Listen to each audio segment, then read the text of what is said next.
This is my daily dish. This is my daily dish. Hello, happy Wednesday. It's time for your midday fix of facts and spicy sides. From breaking headlines to backroom whispers, all served hot and fresh. I'm Ferdi Salvador, and we are glad to have you with us. I'm Mai Rodriguez. This is the Daily Dish. And I'm Chal Lontoc. Join us the next hour and a half where the news meets the stories that matter to you.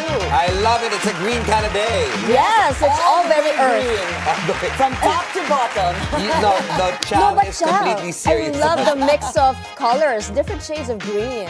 All the shades of green This are is- in me right now. this is On giving- me, in me, everywhere. Giving madam. Even the no. Okay, let's move on. Let's move on.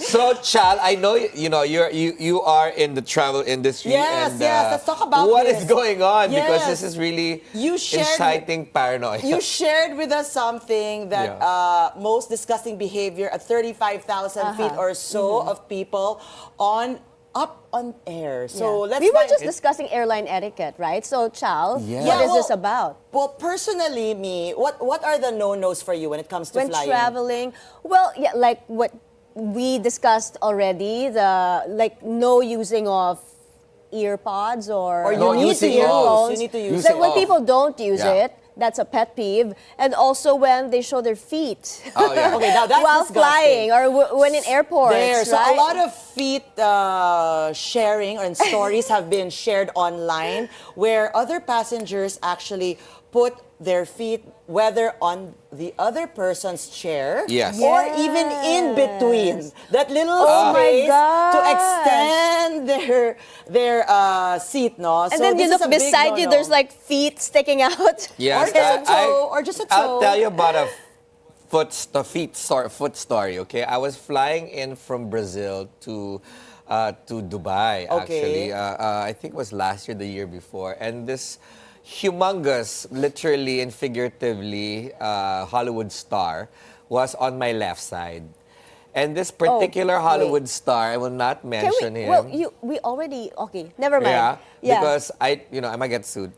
I don't want to get sued. But he's one of those, mga hero characters. Yes. Oh, there's a One clue, of our okay. favorite heroes. You might, actually, he might be. I'll tell you off air, but he was walking around the cabin with no socks, no slippers, no shoes on the carpet. And that's the most disgusting thing on the plane because I ang know. dumi. I It's really know. dirty. So I'm like, So there's a lot of people who bring wipes and they wipe down their I do. seat. Yeah. What you should not forget, like what is being shown here also, is to wipe the actual tray and the table. and the pocket. And the pocket? The pocket is the most disgusting, most dirtiest place. Oh, where they throw everything. Yeah. Yeah, So can you travelers just put imagine? all their stuff Yeah, there. do you put your iPad there or do you put your phone Or sometimes? after you No, blow it's your just nose, beside the me. tissue gets... 1,000%. Ew, And they no. never clean it. Well, there's no time because there's a turnover, diba, with the airline. They just go for whatever is most Yeah, obvious. like so, a quick wipe is the most we can hope for. Yes. Okay, so that guys, just wipe it down and then you guys are gonna be safe, especially the back of your head. Yeah. All right. Okay. Well, we have a packed show today. We have fragrance specialist Bernadette Lim. Right? So it's very interesting. It's all about scents. Yes, and I have seen discussions on finding your signature scent. I wonder how you can I know this is find going to be that. exciting because, it tells you about your chemistry and your Yes. personality. So I'm a fragrance person, so this is particularly very exciting for me. And there are a lot of local fragrances Yes. now. And who else do we have today? Miss Chow? we also have Dr. Francis Ke, medical oncology. We'll be talking about cancer genetics and genomics on cancer treatment. Yes, because we had Dr. Eileen the other last week, and now we've got the geneticist. to talk about breast cancer, and also the week before that we talked about colon cancer. Yes, but this one particularly will tell you if you are susceptible Yes, or you yes, are if you predisposed. have the gene for Yeah, it. Right? exciting. Okay, Yes, very ma'am. interesting conversations. Stay tuned for that, but we have a lot of news to cover. Let's go to the headlines. This is my daily dish. This is my daily dish. This is my daily dish. My daily dish. My daily dish.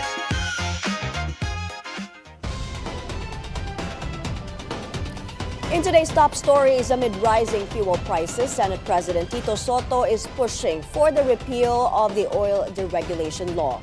The government is now working to finalize the guidelines for the fuel subsidy to help the transport sector. Vice President Sara Duterte, together with their supporters, marked the first anniversary of former President Duterte's arrest, urging for prayers for his safe return. And later in the show, we'll speak with fragrance specialist Bernadette Lim. We also have oncologist Dr. Francis Que on the future of cancer treatment.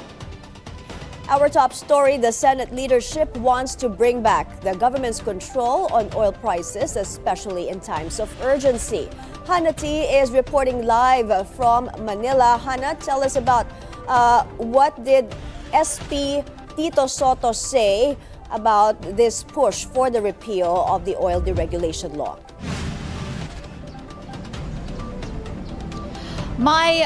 That's right. Senate President Tito Soto seeks to repeal the oil deregulation law, which liberalized the oil industry and gave all oil companies free rein over prices. It was in 1998 when RA 8479, or the Downstream Oil Industry Deregulation Act, was passed, and it removed government price controls and allowed market competition to determine fuel prices. Soto confirmed he voted no as he was a senator at the time. He says he knew that early about the effect of the law, seeing that the government cannot do anything about the decisions of oil companies. The Department of Energy earlier said they do not have the legal authority to set price limits or compel oil companies to adjust prices based on the timing of their fuel purchases. As we speak, the Senate Committee on Energy is now tackling a bill called Murang Langis Act, which seeks to mandate the use of biofuels through blending requirements for gasoline and diesel, and offers incentives for production, including tax perks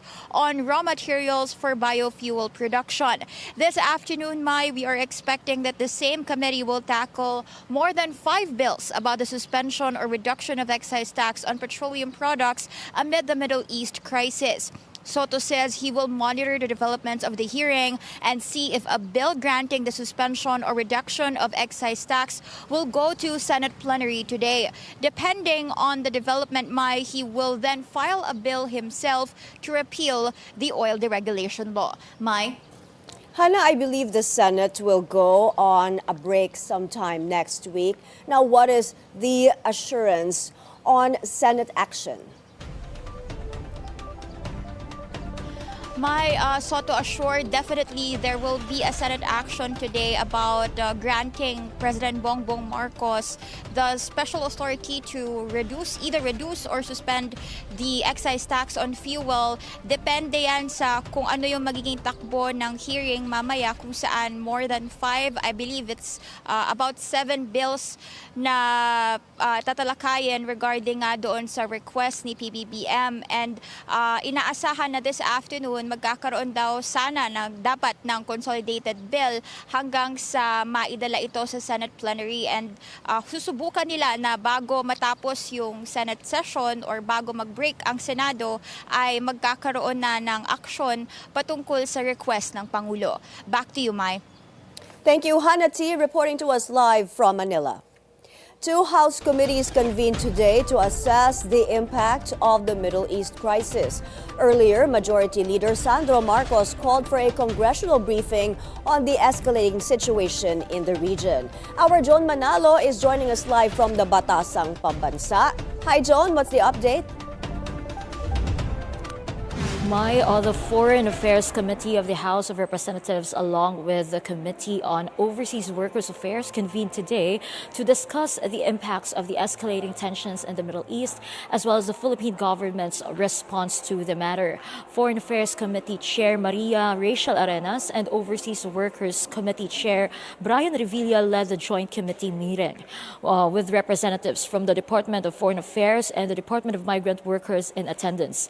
In her opening statement, statement, Arana stressed that for the Philippines, the hostilities in the Middle East are not mere peripheral events or secondary concerns. She said the situation constitutes a protracted humanitarian emergency that poses a clear and pressing danger to Filipino nationals in the region. Aranas added that the Philippines is not merely an observer of the conflict, as it directly threatens the safety and security of Filipinos, requiring an immediate and decisive response from the government. Meanwhile, Revilla echoed that urgent and concrete action from the government is needed. He emphasized that overseas Filipino workers, long considered modern-day heroes of the country, now need protection, as many of them find themselves caught in areas affected by crossfires and drone warfare. Revilla also stressed that when powerful nations clash, it is often ordinary people who suffer first, those who are simply trying to live and work peacefully. In relation to this, DMW Secretary Hans Leo Kakdak reported that the government is preparing to repatriate at least 380 overseas Filipino workers. This figure does not yet include at least 2 chartered flights expected to arrive in the coming days. Kakdak added that the DMW is also seeking assistance from the DFA to help stranded OFWs, especially those located in areas close to active conflict zones. The assistance being provided include financial support, transportation, and basic commodities.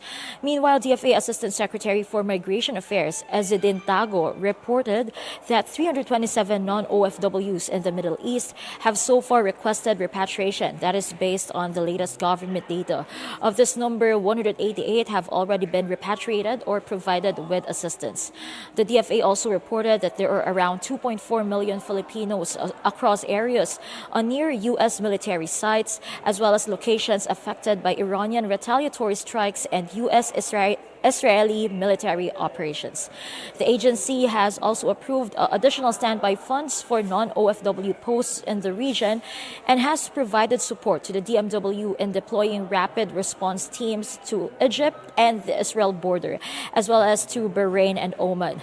This comes after President Ferdinand Marcos Jr. directed the DFA and the DMW to closely coordinate in monitoring the safety of Filipinos in affected areas.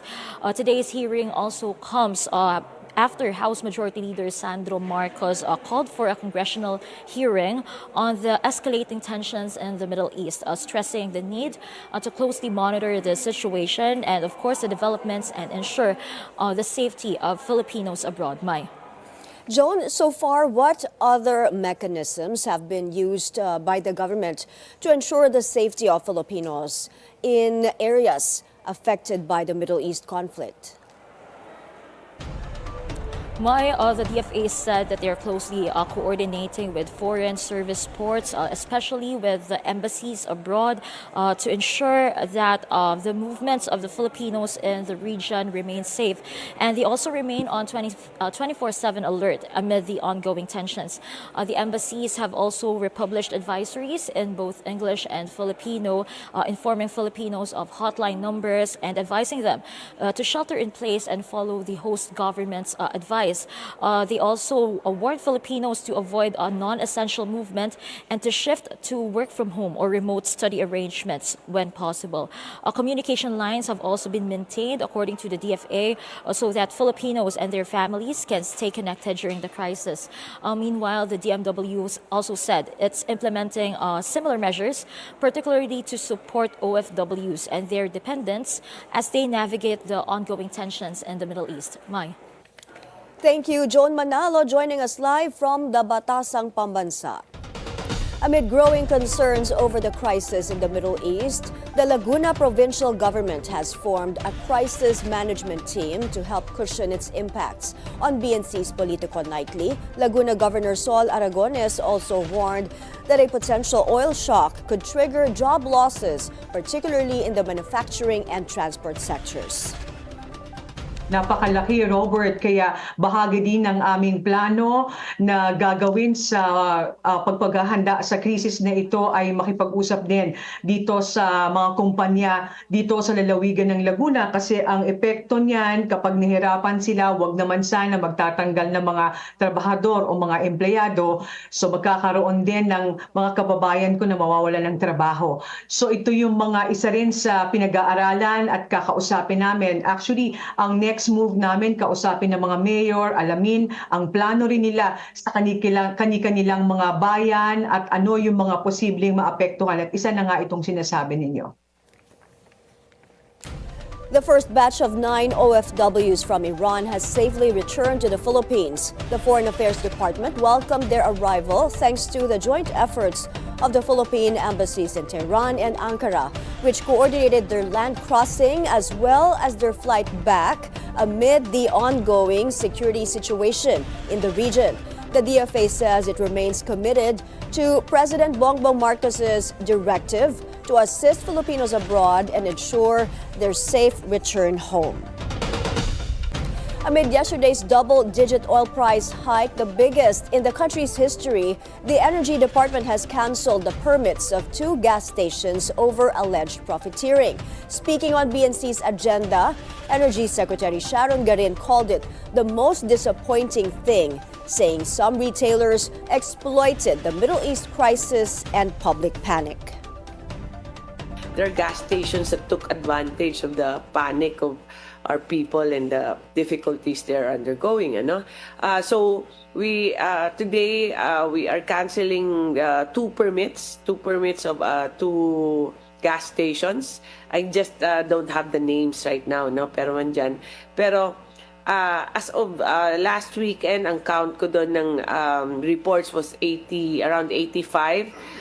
We investigated and yung may evidence, strong evidence of profiteering or hoarding, we issued 55. Out of the 85, 55 ang pinadalhan namin ng show cause order, and today is a day we are waiting for their responses. But 2 of those with strong evidence and really parang 50% increase sila, we are canceling their permits. Secretary Garin meanwhile says some fuel purchases using portable containers are allowed for some customers. Posting on Facebook, she said this is allowed for fishing vessels, sea transport operations, generator sets for hospitals, telecom and government facilities, as well as agricultural machinery equipment. Other customers are telecom towers and related facilities, local government operational requirements, other private sector businesses with existing or valid purchase orders, and port service transport units.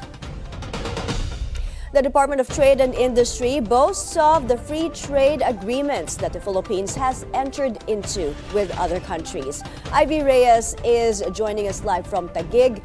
Ivy, go ahead. The ASEAN Business Environment Forum started this morning with Trade Industry Secretary Cristina Roque pronouncing that the Marcos government will go down as the administration with the most free trade agreements, or FTAs. By July of this year, the Philippines will have 20 FTAs.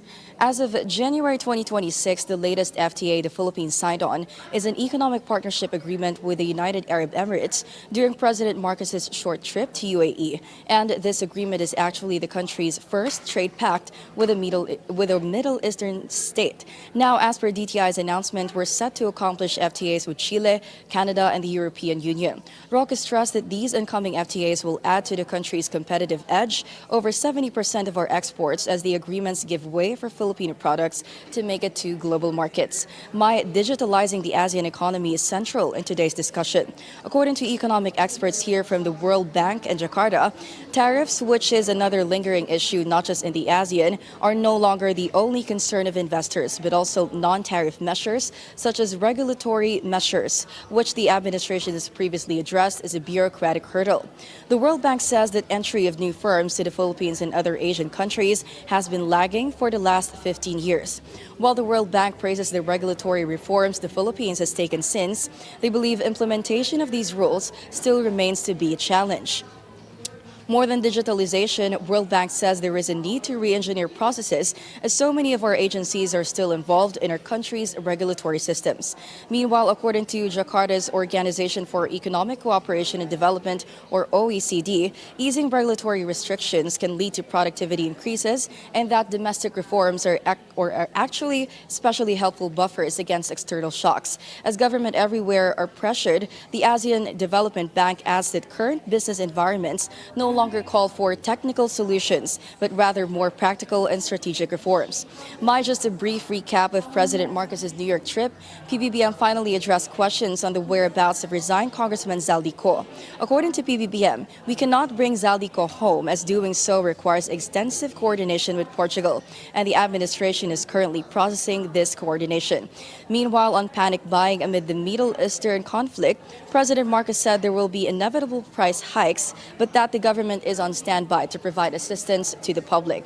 Also, there are now 2 more chartered flights to repatriate Filipinos, although the exact number of Filipinos on the manifest has not been given yet. On the most awaited fate of the Independent Commission for Infrastructure, or ICI, we have yet to get a clarification from the palace because PBBM said that ICI is still on the final stages of writing their accomplishment report, but it has been pronounced before that the palace has received this almost 1,000 pages copy of the said report. So we will keep you posted once Malacanang responds and whether or not they have indeed received this report. And here in Taguig in the ASEAN, several plenary discussions on digital reform and public-private partnerships are lined up with the largest economic experts from the region. Thank you, Ivy Reyes, live from Taguig City. Over to the United States, we get an update on President Bongbong Marcos's working visit. Our U.S. correspondent, Don Tagala, joins us on the line now. Hi, Don. Please tell us what's on the president's agenda. On the last day of President Ferdinand Marcos Jr.'s working visit to New York, the president made 2 major appeals to the attending member states of the United Nations: peace in the Middle East and other parts of the world, and support for the Philippines' bid for a non-permanent seat on the UN Security Council. In a special plenary session on Tuesday, held specifically for the Philippines, the president emphasized that the Philippines has a history in the UN as a reliable partner and committed peacemaker. Our contributions across the whole spectrum of UN work since its inception are borne out by history. Always ready to be part of the solution, the Philippines has regularly proven itself to be an independent, trusted partner, an innovative pathfinder, and a committed peacemaker. In the midst of mounting challenges and uncertainties, our United Nations needs steady, committed, experienced hands, and we humbly offer ours to serve in the UN Security Council for 2027 to 2028. Members of the Filipino community came to listen to the president speak at this huge international platform. For him to be invited here in the United Nations, it's such an honor for Filipinos. We are peace-loving people. We are there to support each and everyone here and also abroad. It's very encouraging, inspiring, and it makes me proud to be a Filipino. And it's a call for us to make sure that we are heard and we stand for something. Peace and democracy is actually the bastion of, people being free and being able to express yourself and everything. So it's actually good that the president is continuing this endeavor so that at least it will be a free Philippines. Many kababayan showed their full support to PBBM's call for peace and democracy, as well as the Philippines' bid for a non-permanent seat in the Security Council. Don, tell us about the chances of the country's bid for a non-permanent seat at the UN Security Council. What are you hearing there? So, for the Philippines' bid for a non-permanent seat at the UN Security Council for the year 2027-2028, our main competitor will be Kyrgyzstan for the Asia-Pacific region. I don't know Kyrgyzstan's standing in terms of their popularity or influence in the diplomatic community, but one thing I'm sure of is that we have Philippine ambassador to the U.S., Jose Manuel Romualdez. He knows his way around Washington. He has developed deep ties with the diplomatic community. He is very well respected and quite influential in that circle. So knowing the ambassador, I bet he will make this happen by campaigning very hard until we have at least 160 votes to win the election in June later this year. So if we campaign really hard, then there is a good chance, Mai. Thanks for the update, Don. Our U.S. correspondent, Don Tagala, there reporting. Vice President Sara Duterte marked the first anniversary since the arrest and transfer of her father, former President Rodrigo Duterte, to The Hague, Netherlands. In a video message, the Vice President urged for vigilance and emphasized that no Filipino should be denied due process. Ang anibersaryong ito ay isang panawagan para sa ating lahat na manatiling mapagmatyag. Kailangang manatiling malaya, tapat at matatag ang ating mga institusyon laban sa anumang pagsubok na baluktutin ang hustisya. Walang sino mang Pilipino ang dapat pagkakaitan ng proteksyon ng ating saligang batas. Davao City 1st District Representative Paulo Duterte also said March 11 is not just a date, but it should also serve as a reminder of loyalty repaid with betrayal. Meanwhile, Davao City Councilor Temujino Campo called for prayers for the safe return of the former president. Magagawa lang natin po, hindi naman tayo violent na tao, humihiling lang po tayo ng pagdasal sa ating mga kababayan na through prayers, the former president will be home soon. Former President Duterte was arrested following an international criminal court warrant over alleged crimes against humanity. In other news, the government is now working on the distribution of fuel subsidies to help ease the impacts of the Middle East crisis on the transport sector. Ian Maghanoy is on the phone for the details. Hi Ian, what's the plan? Yes, the finalization of the distribution scheme for the fuel subsidy is underway in a bid to help the transport sector affected by the escalating tensions in the Middle East. The leadership of the Department of Transportation confirmed. The assurance came Wednesday amid a joint inspection by the Department of Transportation, the Department of Public Works and Highways, and the Toll Regulatory Board for the ongoing construction of the Metro Manila Skyway Stage 3 project in Pandacan, Manila City. Transport Chief Giovanni Lopez explained that the agency began preparing for the fuel subsidy distribution in early March when the Middle East crisis erupted on February 28. Among the latest preparations being undertaken is identifying whether the trucking industry could also avail of the fuel subsidy. For now, March 30 serves as the tentative final date for the expected fuel subsidy distribution. Giovanni stressed that it would take at least 30 calendar days before the Department of Energy could issue a certification for the fuel subsidy distribution. Mai? Ian, did the transport chief Giovanni Lopez mention a timeline to begin distributing this subsidy? The leadership of the Department of Transportation has yet to finally comment on the exact timeline amid the ongoing preparations for the fuel subsidy distribution. However, the Transportation Secretary Giovanni Lopez said he is set to go to Malacanang today to discuss the matter. Mai? Thank you. Ian Maghanoy reporting. The Philippine Army is preparing for possible scenarios that might happen, citing various conflicts overseas. In an interview on BNC's At the Forefront, Lieutenant General Antonio Navarrete, the new commanding general of the Philippine Army, said personnel are also upgrading their skills to address cyber threats. The Army is currently celebrating its 129th anniversary. Yeah, I strongly urge to dapat lahat lang no kasi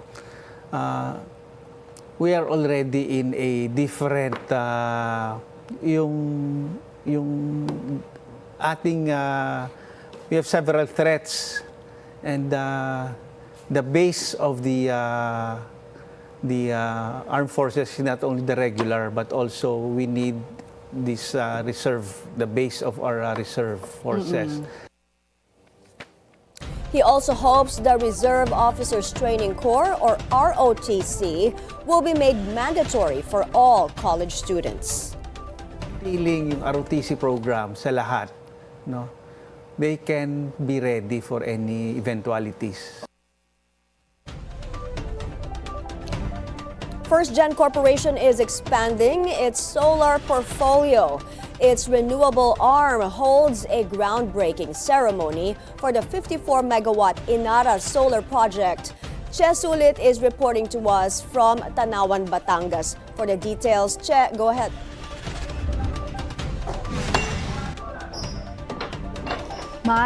Filipino households are feeling the impact of the volatile oil prices in the global markets. The financial shocks are driving up costs across key sectors, including transportation, fuel, and power.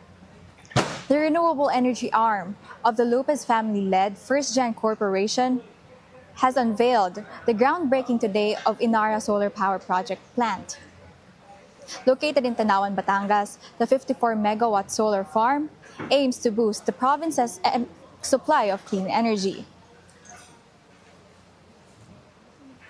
First Gen is expanding its solar portfolio, a milestone that supports the country's shift towards clean and sustainable energy. It held the groundbreaking of the solar facility Phase 3 today, March 11. The 2.1 billion peso project embarks to power thousands of homes across the province of Batangas. Batangas Governor and actress Vilma Santos Recto lauds the project for its economic significance. It will expand our country's energy supply, ensuring that the rising energy demands of our growing industries and households, particularly here in Calabar Zone, are met sustainably and securely.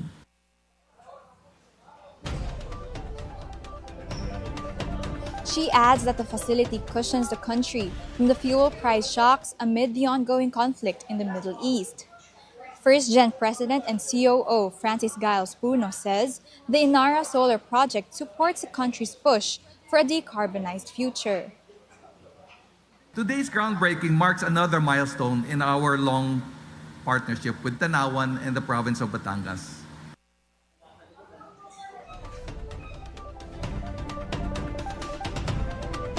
Tanawan City Mayor Sonny Colyantes says the solar farm is also expected to generate jobs for local residents. The Phase 3 of the Inara Solar Power Project is expected to be operational by the second quarter of 2027. This is 15 months from now, Mai. That's the latest from my end. Back to you. Thank you, Che Sulit, reporting live from Tanawan, Batangas. Hundreds of youth from various schools and organizations participated in the event Youth Rising, held at the SM North EDSA Skydome in Quezon City. This as communities around the world celebrate International Women's Day. The day-long activity gathered experts discussing the importance of the youth in closing the gender gap and persistent discrimination. SM Prime's Vice President and Head of Design, Innovation and Strategy, Jaika C, also shared her perspective in addressing other issues concerning the youth sector. In a world that's full of volatility and so much unsureness, it's easy to get caught up in all the negativities of life. As a leader, though, there's three things that we can work on to really help provide more positive mindset for yourself and for your communities. The first one, I think, would be to really check your sources. There's so much misinformation that's happening in this world. So making sure that the news that you're listening to really comes from a reliable source. The second would be dialoguing with people, really sharing your thoughts and opinions with others, making sure that your ideas and their ideas are incorporated to one another. And the third for me would be to balance off the negativity with positivity, to get news that really fills your life with positivity. Now, is it true that every person has a perfect scent match? Coming up next, we'll find out with fragrance specialist Bernadette Lim. Stay tuned. The Daily Dish will be right back.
And welcome back to the Daily Dish. I'm so excited because our guest today is recognized as the first perfumer or nose educator in the country. She's also the founder of BC Fragrance and the Scent Studio, the country's first DIY perfume making studio.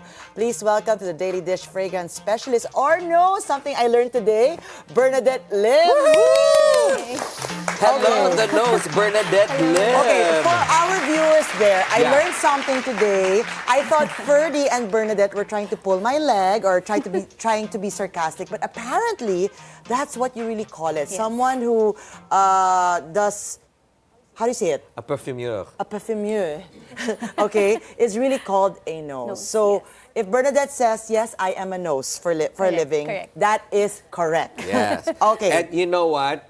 Chal, it's a highly specialized career. Yes, I would because think there's so. only a few noses in the world. In fact, how many are here, Bernadette? In the Philippines, there's 3 professionally trained. How many certified? Maybe 6 now. Oh, okay. Yeah, but so we're less than 20, all in all. Some of them are not educated in a perfumery school. Some are self-taught. Yes. But they're still considered perfumers because they create scents from scratch. Yeah, so can you educate Chal and myself? Because Actually, just me, because Ferdi knows a lot about these things already. No, what we can talk, because, you know, fragrances is a very important thing for any person, right? But to be educated in this industry is different from just buying perfume, right? Correct. You legitimize what people are wearing, basically. So why go to a perfume school? Actually, it was more of a hobby at the beginning. So just a bit of a background. My parents own a chemical company and we used to distribute, well, until now, fragrance compounds for manufacturers of soaps and fabric softeners. And at that time, my dad said, come work for the company already. And then at that time, I found it not so creative because a lot of the companies that would ask us for fragrances would just pattern it after what's already in the market, the product. So for me, it was boring for a 20-year-old, diba? So at that time, I tried to look for schools where I can study perfumery further. And at that time, my sister was also studying in New York. So para makatipid sa apartment. Share na kayo. I love it. Economical. Yeah. Nakatipid si Mr. and Mrs. Lim. Yes. Okay. So that's one of the factors why I studied in the U.S. first. One of the things why I also considered the U.S. is because there's really no school here in Asia at that time. And going to France was a bit daunting for me because I didn't know how to speak French. So recently, I did some classes in France, but before that, I also took up classes in Thailand, in Singapore, Hong Kong, Taiwan, so all over. So I have a background on what the difference is between Western style perfumery, European, and then Asian. There's a difference. Yes. Okay, tell us the difference, because I'm like, there's a a difference. I'm like, what is the difference? So Asian is more, well, at least right now, it's more focused on tea scents and then local ingredients that you can actually find mostly in Asian countries. Rice, tea, certain woods that you can only find here in Asia. Western perfumery is more like in the US, it's really more for mass market, I would say. Very pleasant on the nose that they can adapt to different markets. And this is where you can find Victoria's Secret, Bath and Body. Okay. Yeah. And then there's also a difference between European and the Western. Yes. So European is a bit more complex. Yes, I like. Yeah, has more personality, has more layers, whereas Western is more, I can use it every day, all the time. And Middle Eastern. Middle Eastern is very quite special in the market. Yes, It's very, just different. I find it very strong. Yes, I love it. Yes. but there's actually a lot of adaptations now because Middle Eastern brands are becoming more commercialized globally. So they're trying to adapt whatever it is that other countries or other markets are also used to. So let's say they would still have oud, which is what they are known for. Yeah, and then they would incorporate it now with, let's say, Asian ingredients to appeal to an Asian market. Like white tea. White tea, sometimes rose. You mentioned something very interesting with, well, I personally don't call it Middle Eastern, I say West Asia. But for Middle Eastern, what is that thing that you mentioned? They actually use perfume or fragrance 3 times more Yes. than us Than in the world. entire Asia. Okay. Than the entire Asian region.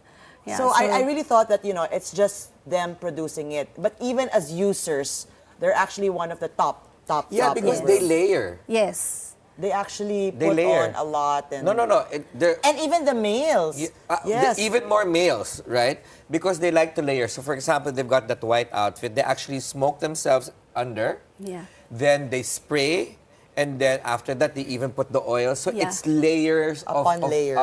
of fragrances. So the whole day, you smell a certain scent. Yeah. Interesting. This is actually the wood chips, Yes, agarwood chips. Yes. They actually burn this and then they put it in a container. They stand over it so that the clothes actually absorb the smell. Yeah, so this is from agar wood. Yes. And in the Philippines, we produce agar wood now. Well, we've started to plant. A lot of people are quite keen on that. So this is the agar wood, and you need to inoculate this Yes. with the bacteria so that it has those little things. I'm so that- happy that you know this. Yes, I just know how to smell. But all of these other details, we'll leave it to you guys. Yeah, but As a nose, I'm just curious to find out. Of course, you'll be quite, pun intended, nosy, with all the scents that you go through. How do you reset that? Syempre, Coffee beans. kasi maghahalo-halo yan eh. Right. And one scent will stick, to you later on until you can't even decipher everything. So how do you reset that for people who love scents like me? Yeah, actually you can smell your skin. That's the number one thing. You can just smell your skin, inner elbow here. Okay. You can just smell it. Just to reset now. Yes. Good tip. Actually, I Okay. do not believe in using coffee beans because coffee in itself has its own Fragrance, aroma. correct. And Oils, if you have already smelled a lot of things, your nose gets tired. And when your nose is tired, you have to let it rest. So the best thing is to actually stop smelling or reset smelling your skin or just, leave the room temporarily and then come back.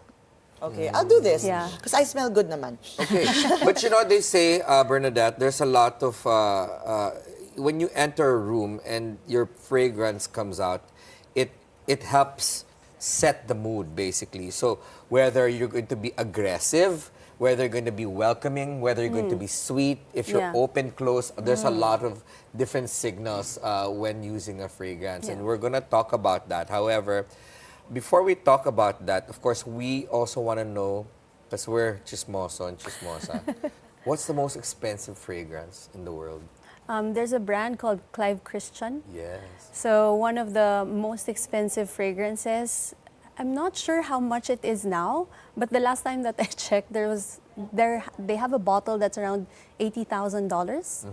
And I think it has encrusted Crystals. bottles and Diamonds, then made with gold, stuff like But this. in terms of material or ingredient, which one is most expensive to acquire? So there's a few expensive materials. One is actually agar wood, and I'll let you smell one. I have it here. So this one is from a farm in Vietnam. This one is around 250,000 per kilo. 250,000 pesos. Pesos per Yeah. kilo. I'll let you smell it. What's the name? This is agar wood. This This is is agar wood. also, Yeah, okay. this is But agar wood. specifically from Vietnam. Yeah. So it's a particular genome? It's a it's particular. This variety is particular to Vietnam, but what Okay. makes it special is this one is harvested from a 70-year-old tree. That's Yeah, why and it's so I can expensive. tell you what brand I can smell this is. But we'll be right back, okay? With Bernadette. Hang on there because I when wish we had the whole day. Yeah, but when we come back, here's something interesting, Ferdi. We're gonna be letting you guys know of other things we never thought you could make into scents as well. I know you guys are curious, so make sure to stick around. We're gonna take a short break. More conversation with fragrance specialist Bernadette Lim.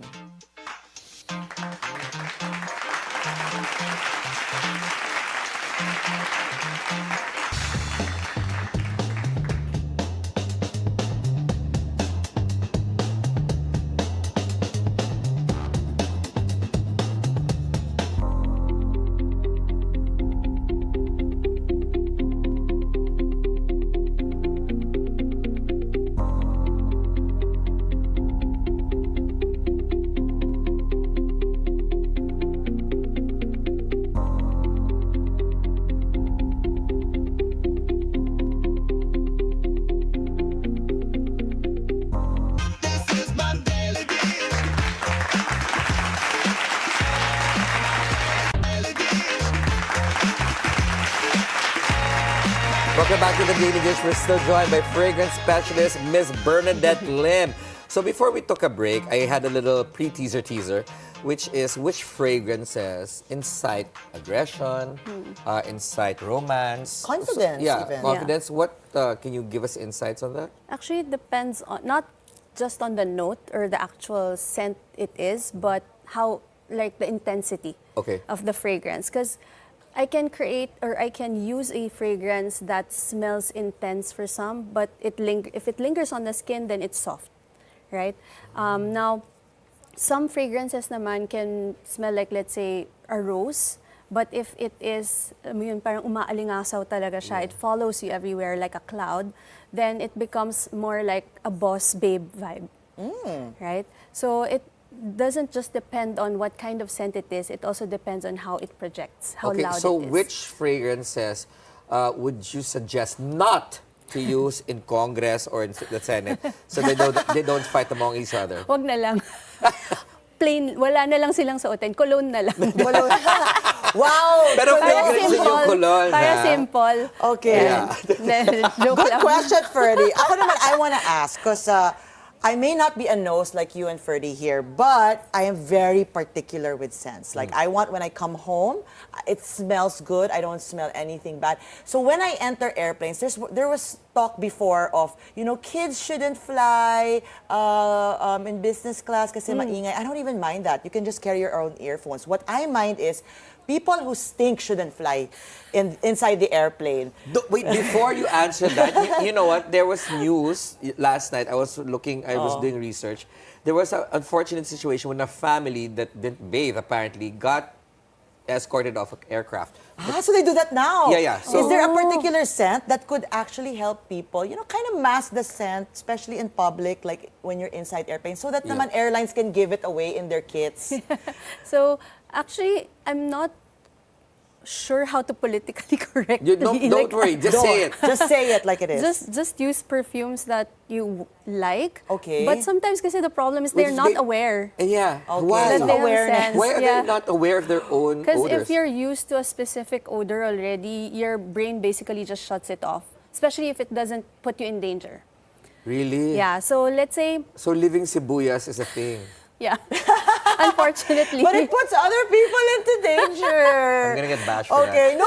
We're just being real here. Yeah. I think the biggest horror story comes in 2 letters, B-O, and that's it. No, really, it's true. So it's very nice that you're here. Okay, I want to talk about fragrances. Okay. So what are the top 10 fragrances?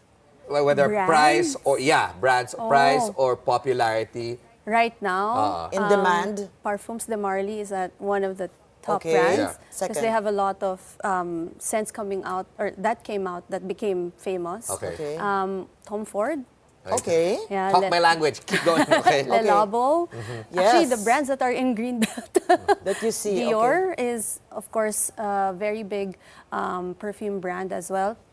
If we're going to go niche, then you have Initio, which is a small perfume brand. Kurdijan. Kurjan.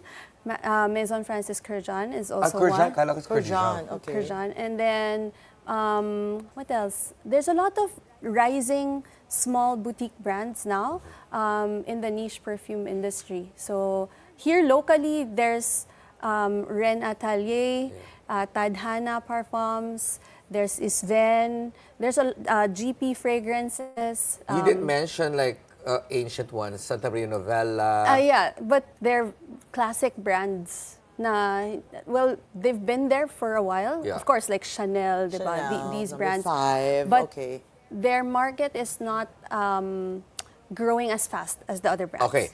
Question. When, for example, our perfume set, okay, our beautiful lolas and our titas, because they love to bathe in perfume because, it's status, Yeah. Mabango ako, malinis, mayaman, Yeah. right? Yes. So Correct. what is the restraint that we can suggest for these people so that you don't have to use so much, sayang naman ang supply? Actually, it's more of a physical thing, Okay. physical limitation. Because when you're young, all of your receptors in your nose are actually functioning. And it dies off as you age. So it's not their fault. Yes, it's not their fault. Yeah, because they there's- cannot actually smell there's themselves. So it's not your fault. No, I don't. I barely even use perfume. You know, there's a lot of people right now talking online that they get offended for them if you put too much perfume. It's offensive. Like Yes. you are invading my space. Correct. Yes. So dapat you put it at a certain level. Okay, I want to ask about these types of fragrances.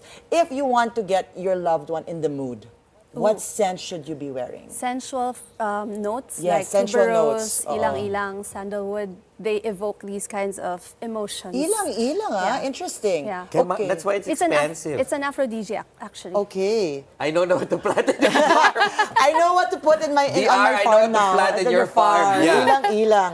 Okay. But you know, when she mentioned ilang-ilang, child, do you know that the Philippines produces ilang-ilang? yes. Pero It's and us. our version of ilang-ilang is one of the most coveted ingredients. Exactly. But why is that? How come nobody's talking about it? Why are we Para not? siyang insider talk lang. Yeah. But why is it not a hero product like vetiver? Why? Actually, before, ilang-ilang used to be the only source. Philippines used to be the only source of ilang-ilang in the world. So the original ilang-ilang oils that were in Chanel number 5, they Yes. actually came from the Philippines. Now came the war. In World War II, the French guy that was planting here locally transported it to Madagascar. Okay. So doon na siya nag-grow. Kasi proximity-wise, it's easier for them.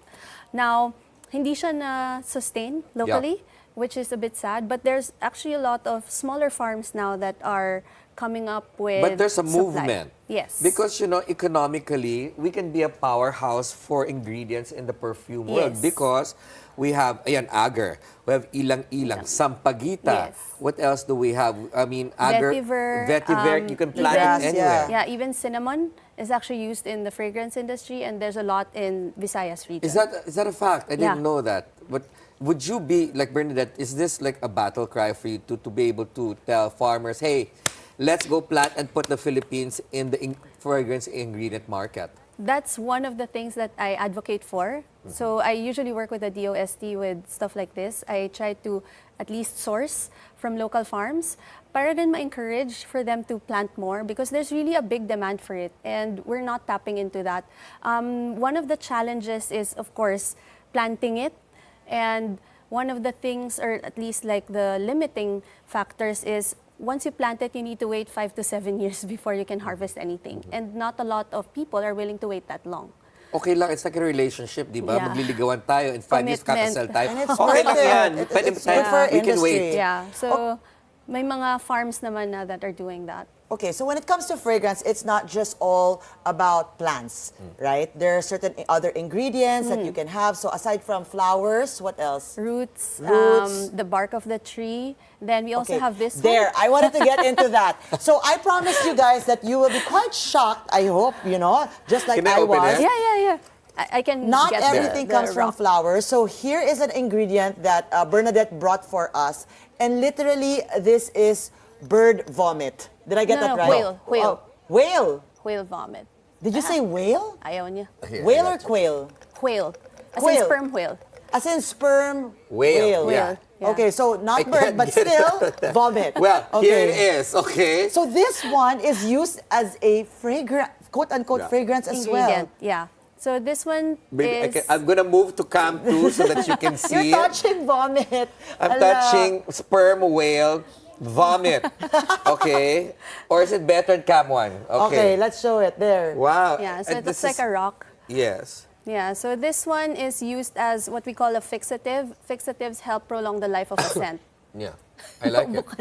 Okay, Yeah. and where is it used again, aside from just prolong? Sorry. Here's the vomit. That's the main purpose. Not for the really. scent itself. Yeah. Well, Wow, this is so now this is in a lot. The synthetic version is called ambroxan, and it's in a lot of fragrances that you find, especially for male fragrances. There's Yes. a powdery scent na may parang it's hard to explain. Yeah. But now I know what vomit smells like. Now vomit pala is mahal. I love it. Yes. May pera sa develop suka. it. May pera sa Sa suka. suka. Okay. Okay, we've got just a few more moments to be with you, Bernadette, and we want to know, okay? So if you were to create fragrances for certain people, what would it be? We're going to give you a few names, okay? Okay. Let's go for the president and the first lady. Ooh. What would you create for them?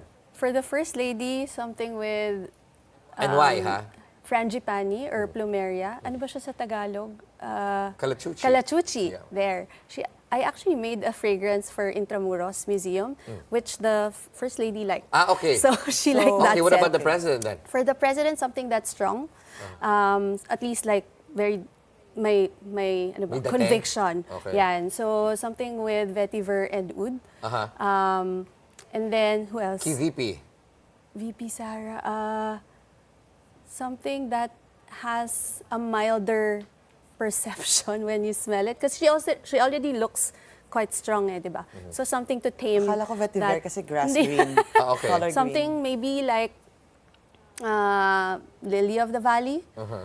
Key Senate I love President Lily Soto. of the Valley. Yeah. For Ann Curtis. Ann Curtis, what did she like? Aquatic fragrances as well as fruity scents. Okay, this one, medyo challenging. Congressman Suntay. No, because diba? Para Something naman, sweet para yes, tame. Matim, beautiful. Oo, and what would that be? Oh, ito na.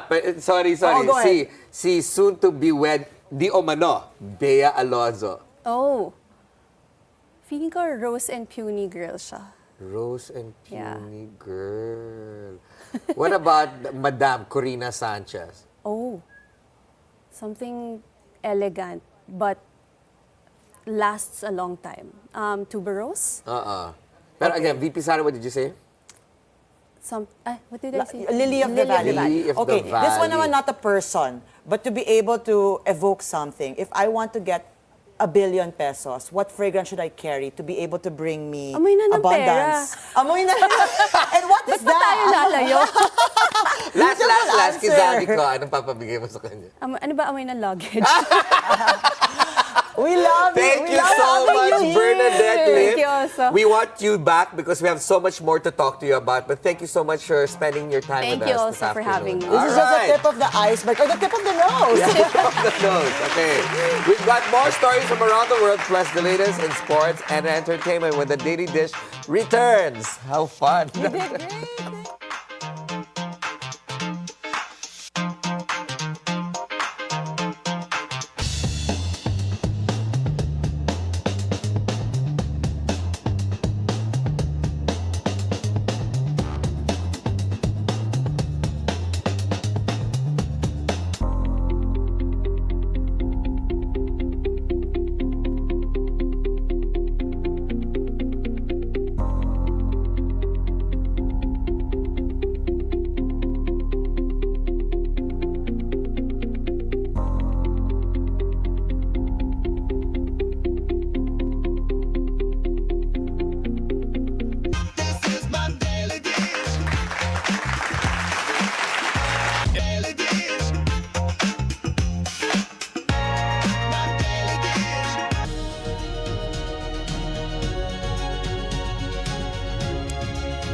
Welcome back to the Daily Dish. The International Energy Agency is considering its largest ever release of oil reserves as crude prices surge amid the U.S.-Israel war with Iran.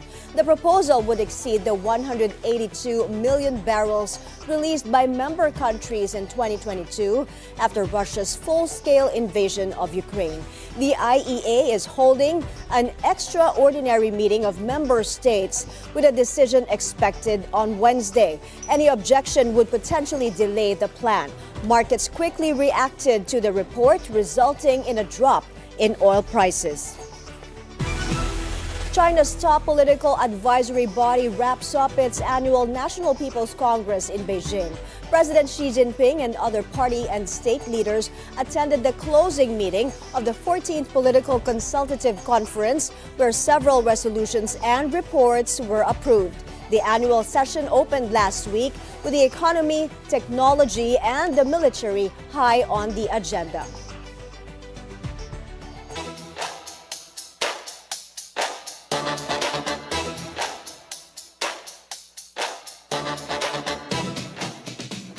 For Bilyonaryo Chalo Rufino, slick and classic cars aren't just meant to be admired.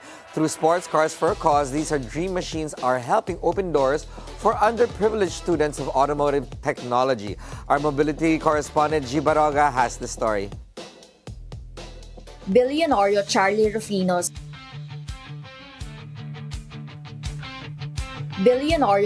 Rufino's Sports Scars for a Cause is back, a charity-driven event that supports students from the Sisters of Mary School in Cavite and Cebu.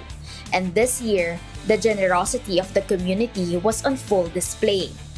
According to Rufino, the funds raised from the event, themed It Takes a Village, are, quote, substantially higher than last year's 12.7 million pesos. We celebrate how a community can come together for a shared purpose. What started as a gathering only of car enthusiasts has grown to a very meaningful event that unites families, partners, and the wider automotive community. Auto clubs, collectors, and enthusiasts showed up in full force, many bringing along friends, families, and even their pets. Car enthusiasts of all ages are buzzing here at the 7 Sports Cars for a Cause. Over 400 vintage and high-performance cars are on display along 4th Avenue, 5th Avenue, and 27th Street, making it the biggest turnout in its over half-a-decade run. From classic beauties to off-road machines, the streets were filled with Ferraris, BMWs, Benzes, and Mazda Miatas, including an attention-grabbing first-generation MX-5 with popping eyes. Longtime supporter of the event is car enthusiast and racer Angie Mead King. She admits it's a sensitive time to bring out sports cars these days, and the event almost did not push through. But she says many wants to support the cause. Let's not make this about the cars. It's really about doing good and paying it forward. We're blessed to be able to own these things, but to be able to pay it forward, share the passion, teach people, and then show the younger generation also that we're showing up for a good thing. International artist Apple Diab was also spotted at the event and says the mission hits close to home. It's really important for me to move it forward because one of those kids, the beneficiary of somebody else's generosity from a foundation works. The Sisters of Mary School says the charity event has helped support 140 scholars since 2019. Construction is also underway for a 5-story digital transformation center for its automotive students. Catch the full feature on Shift Happens with Paulo Del Rosario. For BNC Mobility, G. Baroga. Cool cars. Filipino hospitality may be waiting for Alex Ayala at Indian Wells in California. American doubles player Desiree Krawatskik shared on the Players Box podcast that her Filipino mother wants to meet the rising Filipina tennis star. She said to her mom even offered to cook Filipino favorites like pancit and lumpia for Ayala. And I told Alex about it, and she's like, oh my gosh, I would love that. And if I tell my mom that, my mom will probably make like 3 big bowls of noodles. So I don't know if I should give it to Alex, but yeah, they just go balls to the wall with that stuff. So yeah, it's fun to have them around.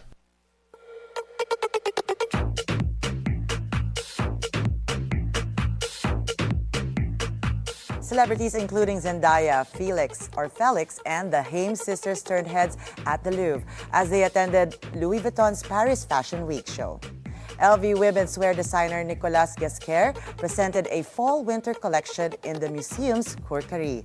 Inspired by folklore and travel, models walked past jagged green mountain-like sets, carrying branches with handbags and oversized wicker baskets.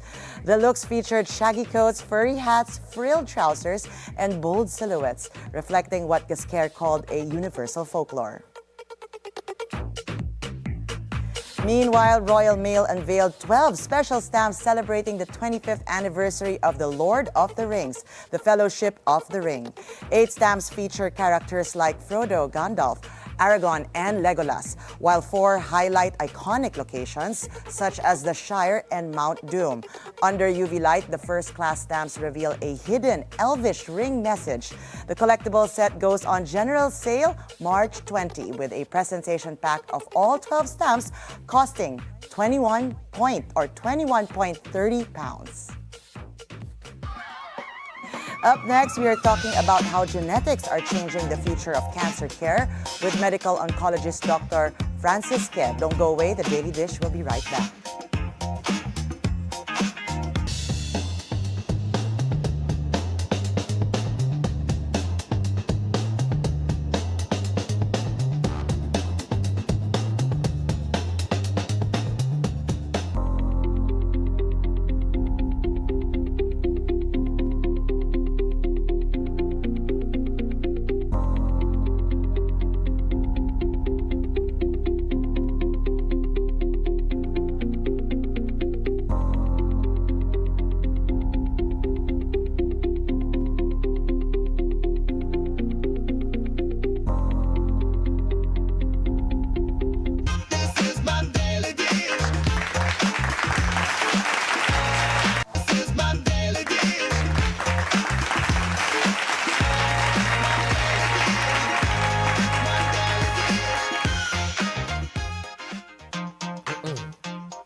Welcome back to the Daily Dish. Today we're diving into an important conversation about cancer care and the role of genetics in modern medicine. Our next guest is a medical oncologist specializing in cancer genetics and genomics, helping patients access more personalized and targeted treatment options. Please welcome to the show Dr. Francis Ke.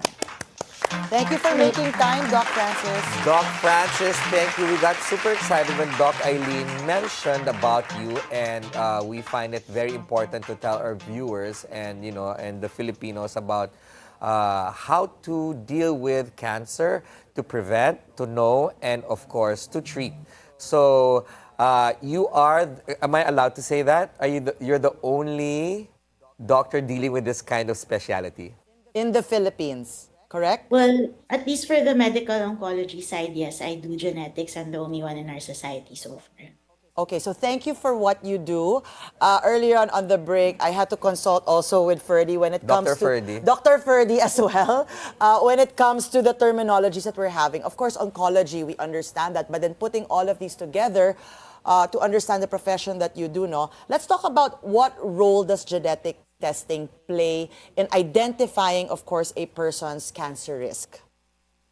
So genetic testing actually looks at the DNA sequence that one was born with.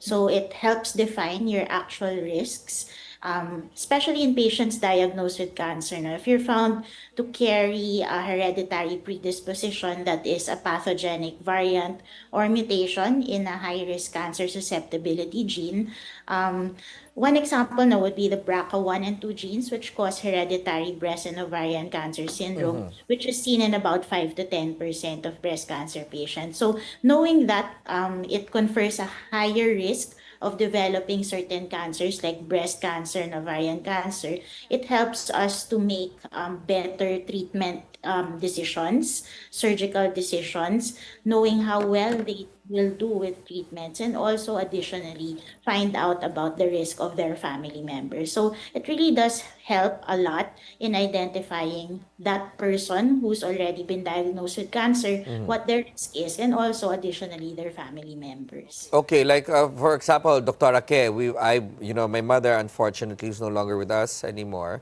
had cancer. So does that put me in a situation wherein I'm more susceptible than other people? Well, I don't know your mom's actual diagnosis. Ovarian, she had breast also. Is that an indicator already, having someone in your family? Yes. Yes. So we think of a hereditary cancer whenever we see a cancer case. Because remember, genetics is going to be playing a role in every cancer case. So we think of hereditary cancers if we see patients diagnosed at a young age. Young is defined as age 50 and below. Those who have a strong family history, which I think for you might be the case. We also do testing for patients who've had multiple primary cancers, like your mom having breast and ovarian cancer definitely is a red flag to have someone be tested. No? And we also do testing for rare cancers, and one example is is actually ovarian cancer. So given that, no, these risk factors, we recommend genetics risk assessment and testing for those who meet these criteria. Yeah, Doctor, of course, I don't want to incite any panic among our viewers, but for example, like my mother had those cancers, no, those cancer concerns. Does that mean to say, am I susceptible? Because obviously I don't have ovaries. I mean, that cuts it out. But then will I have it manifested in another form of cancer? Or do I have to contact my female siblings, my sisters, tell them, you got to go test because this is what mom had? Okay, well, again, it depends on what gene might have been running in your family, no? So let's assume you have the most common hereditary cancer genes, which are the BRCA1 and 2 genes, no? This causes hereditary breast and ovarian cancer syndrome, and this is associated with obviously breast and ovarian cancer, but it's also associated with prostate cancer, Oh my. male breast cancer, pancreatic cancer, and a type of skin cancer called melanoma. So we do have some perceptions kasi that we talk about breast and ovarian cancer and we just think of the females. We also have to think about the males Yes, who of may course. also have a risk of getting cancers. So like I said, there are certain hereditary cancer syndromes that will manifest with disease that males can also get. Okay, since we're talking about, red flags, family members, let's get into it. Are there certain types of cancers where genetic testing should play a role? Yeah, so for any cancer, I think we should think about hereditary cancer, of course. But there are certain cancers that we think of genetics more, and the primary example would be breast and ovarian cancer because they cause they are associated with the most common hereditary cancer syndrome, which is the hereditary breast and ovarian cancer syndrome. Aside from that, there are also other types of cancers like colorectal cancers. I was about to ask, yeah. With the most common hereditary colorectal cancer syndrome, which is called Lynch syndrome. We also have polyposis syndromes that can cause colorectal cancers.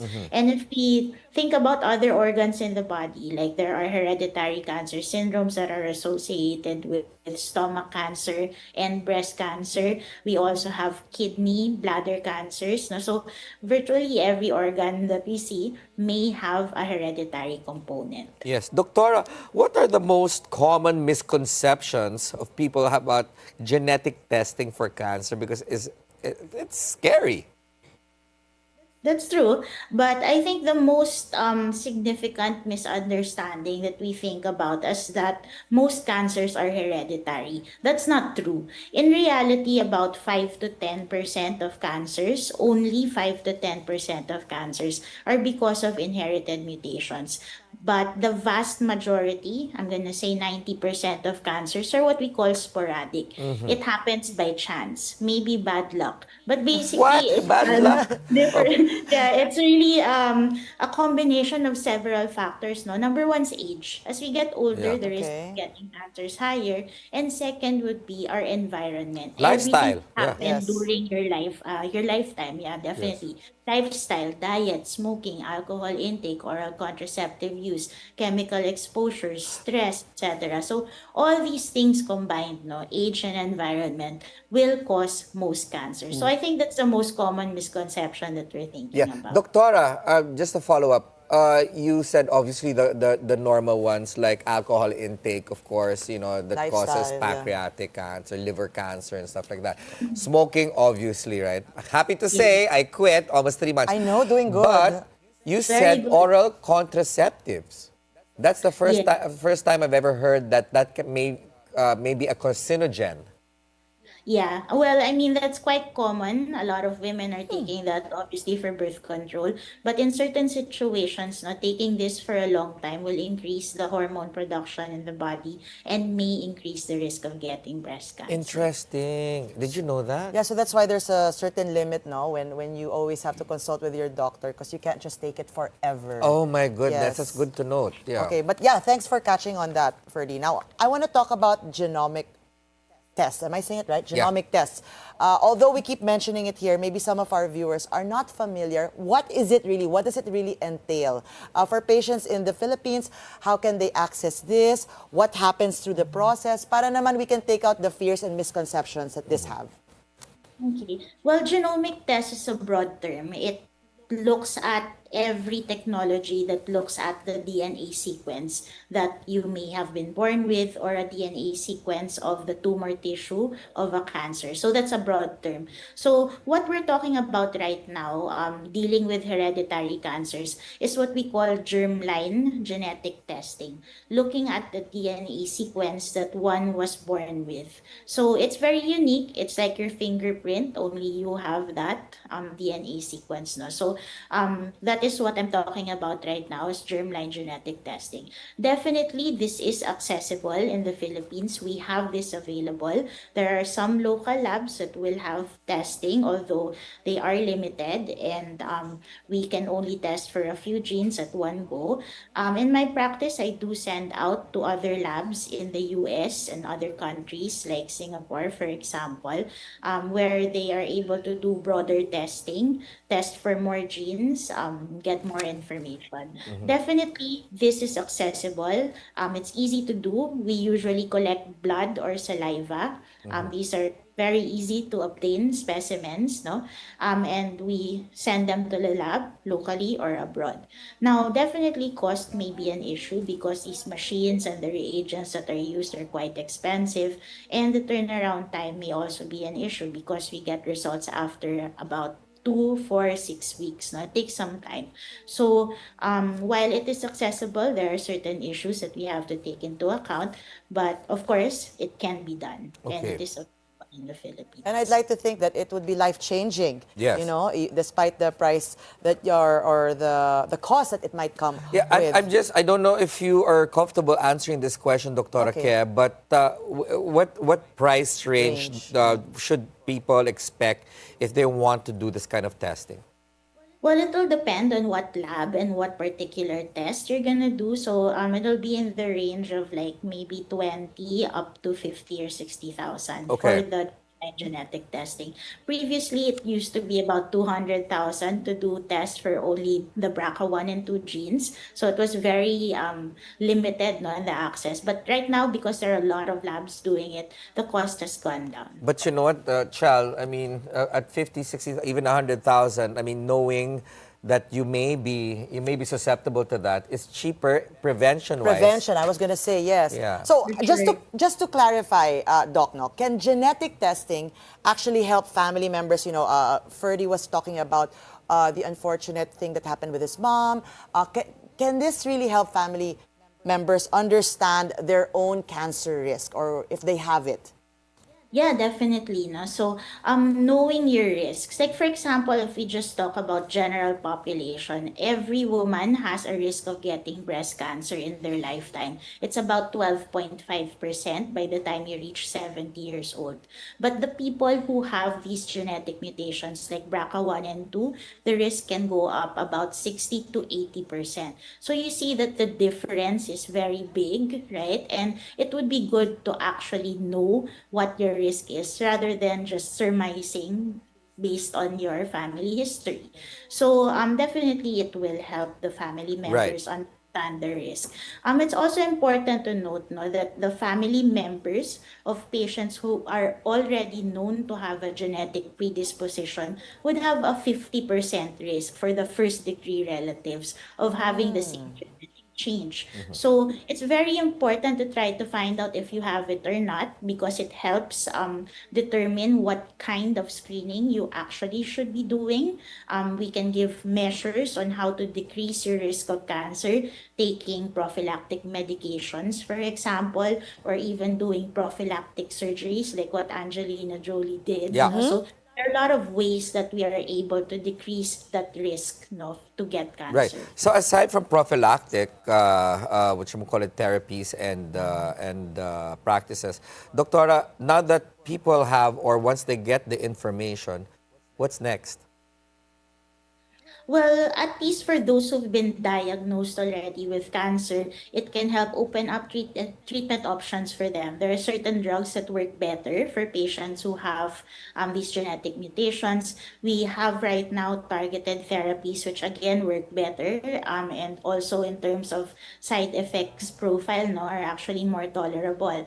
Aside from that, helping them make better decisions in terms of what surgeries they can do and also how they're going to be doing surveillance or monitoring into the future. So definitely there's a lot that we can do. What we're really trying to say here, I guess, Doc, is that you don't need to be left in the dark. No, definitely. And you know, be guessing around and saying, you know, because my family have it, I probably would have it na rin. You could actually prevent it. You could find out and get information. But on more positive note, let's talk about the advances in cancer treatment. Maybe there's some things that you could share with us on terms of research. What are you most excited about right now? We are doing a lot of work in terms of genetics. One of them would be general population sequencing. So really getting more information about big numbers of people and knowing what they might be predisposed to. We also have some work on personalized cancer vaccines that can help decrease someone's risk of getting cancer.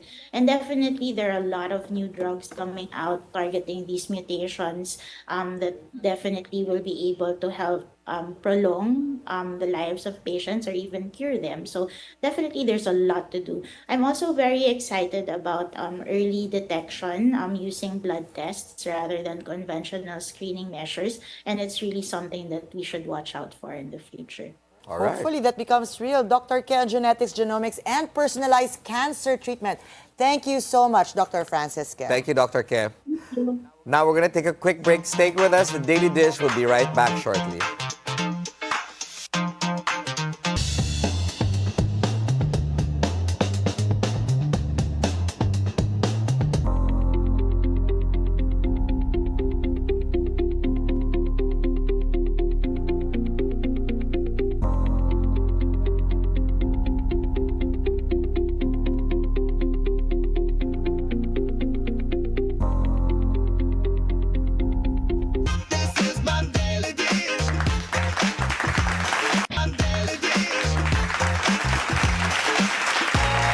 Welcome back to the Daily Dish, and we have this just in.